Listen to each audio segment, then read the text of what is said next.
Let me follow up on that, Chuck. The issue of training, because you see, Ferguson and the chokehold, that now, whatever, and I realize I have one here, so that was, last thing you want is me to have two mics. And but what is there a national, and then you've got state, small departments and states that where is there an emphasis or leadership needed, or is it something? It is about training.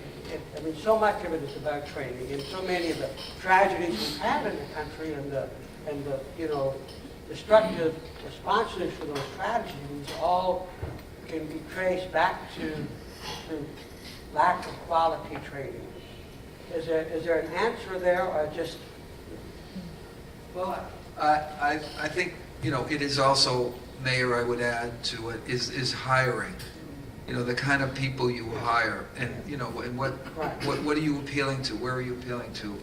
So I think it's hiring. I do think it's training. I think, quite frankly, our training has been completely inadequate. It's been out of date.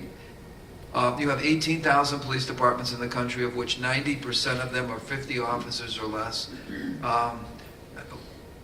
You have a big problem in this country, unlike, say, the United Kingdom, where they have a home office that can get that training out here. You depend upon an effective police chief who's staying up to date. But we also have cultural issues, and as you know, you're not just trying to change thinking, your cultural things. I'll give you the best example I can. All right, this is how I changed on this. So we work a lot in overseas. We work in the United Kingdom. We worked in Scotland. And I'm working with Police Scotland, which is one agency, 18,000. They combined 8 agencies into one. And so I brought my American colleagues over, John Timoney and other people. And someone said, the most important thing is for my police officers to get home at night. Okay? You hear that? Now, who would disagree with that? However, I have one of my Scottish friends. She looks at me and she shakes her head. She says, I'll tell you later.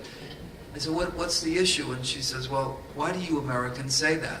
I say what? The most important thing is for my officers to go home at night. I said, well, what's wrong with that? She said, we would never say that here in Scotland. I said, well, what would you say? She said, well, the most important thing is that we all go home at night. So, this notion of human rights, this notion of the sanctity of human life, but it's not as though I blame police officers for that feeling, because we don't want any police officers getting hurt. But the win-win situation should be that if you can teach police officers how to stay safe themselves and how to diffuse these situations so that police officer is safe, but the person you're dealing with, even if it's a rapist, even if it's a bad person, still, deserves to be treated as a human being, get them in jail, incarcerate them. But that's the difference. But you see, that's a cultural thing. And if you didn't know better, if you've been brought up to think that way, that's what you would say.